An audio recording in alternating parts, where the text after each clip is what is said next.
জর্জনগর। একসময় মানুষের ভিড়ে মুখরিত পার্কটি আজ পরিত্যক্ত এবং ভূতের অবস্থায় পড়ে আছে। এই ঘোড়ার পিঠে চড়েছেন দৈনিক কত শত পর্যটক। চারদিক মুখরিত ছিল মানুষের কলরবে। আজ সেই পার্ক সারশূন্য, মানবশূন্য, নিজেই যেন নিজের কাছে অস্তিত্বহীন। এই পৃথিবীতে চিরন্তন, শাশ্বত এবং অবিনশ্বর বলে যে কিছুই নেই, এই পার্কটি যেন তার এক উজ্জ্বল দৃষ্টান্ত।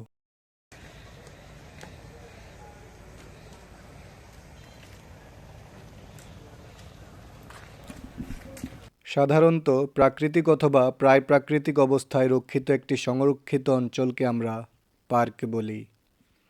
এর বাইরেও কোনো কোনো ক্ষেত্রে কৃত্রিম উপায়েও তৈরি করা হয় পার্ক।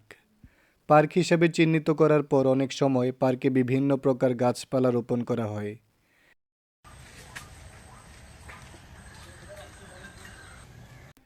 পার্কে ঘাস আচ্ছাদিত অঞ্চলের সাথে শিলাময় অঞ্চল, জলাশয় এবং জীবন্ত মাছ ও উদ্ভিদ সংরক্ষণের জন্য নির্মিত কৃত্রিম জলধারা বা অ্যাকুরিয়াম সহ বিভিন্ন প্রাণীর জন্য নির্দিষ্ট স্থান থাকতে পারে। পৃথিবীর সবচাইতে বড় জাতীয় পার্ক হচ্ছে 1974 সালে প্রতিষ্ঠিত নর্থ ইস্ট গ্রিনল্যান্ড জাতীয় পার্ক।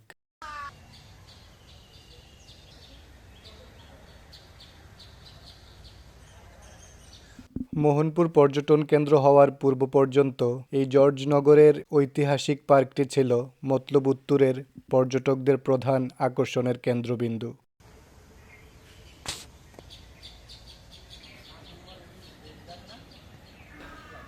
পার্কটি বর্তমানে পুরোপুরিভাবে বন্ধ রয়েছে এবং ভিতরে একটি ভুতুড়ে পরিবেশের সৃষ্টি হয়েছে।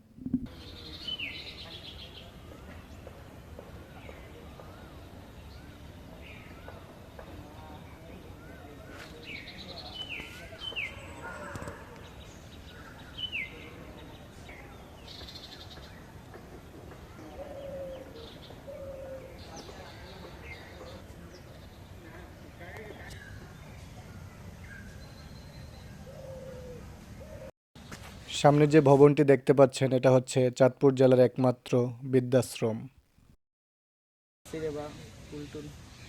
পার্কটির আশপাশ বর্তমানে ধীরে ধীরে জঙ্গলে ছেয়ে যাচ্ছে। ঘাস না কাটায় তা ঝোপঝাড়ে পরিণত হয়েছে।